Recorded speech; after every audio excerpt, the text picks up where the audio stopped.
partie. Donc, Trump a déclaré avoir accepté de suspendre le bombardement et les attaques contre l'Iran pendant 2 semaines si Téhéran acceptait de rouvrir le détroit d'Ormuz, une voie maritime vitale pour blablabla, ça on connaît. Dans un message publié sur Truth Social, je vous le montrerai tout à l'heure, Trump a expliqué avoir accepté le cessez-le-feu provisoire car nous avons déjà atteint et dépassé tous nos objectifs militaires. Bon, donc il a atteint tout, il a tout détruit. Hein. Il avait dit quoi? Souvenez-vous qu'ils allaient renverser ce régime.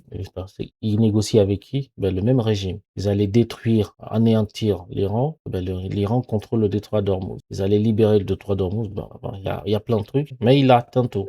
Parce qu'il faut parler. Quand tu parles, en fait, les gens vont croire de toute façon. Cette annonce fait suite à des déclarations antérieures selon lesquelles les États-Unis pourraient anéantir l'Iran en une nuit et qu'une civilisation entière disparaîtra ce soir pour ne jamais renaître. Des menaces qui ont suscité la condamnation du secrétaire général de l'ONU et du pape. Alors, pour le pape, je ne vais pas en parler. Par contre, pour le secrétaire général de l'ONU, on sait que il sert absolument à rien. Il va parler, mais qui va l'écouter réellement? Personne. Bon, voilà. En fait, en réalité, c'est un poste pour moi qui, qui est un peu gênant, surtout face aux États-Unis et la Russie ou la Chine, en fait, parce que finalement, tu parles, mais personne t'écoute. Voilà. Ils vont le dire, ah, va t'occuper des pays, des petits pays, là, toi, ne parle. Voilà, je continue la lecture et on nous dit que finalement, l'Iran a accepté d'autoriser le passage des navires dans le détroit d'Ormuz pendant 2 semaines.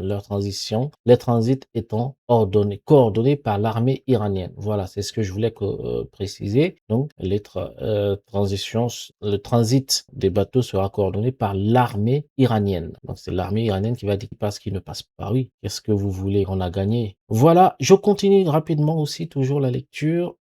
Le pays a également publié un plan de 10 points que je vais vous montrer tout à l'heure, qui prévoit notamment la cessation totale des hostilités en Iran, en Irak, au Liban et au Yémen. Un engagement total en faveur de la levée des sanctions contre l'Iran, la libération des fonds et des avoirs gelés de l'Iran détenus par les États-Unis et le paiement intégral des indemnités pour les coûts de reconstruction à l'Iran.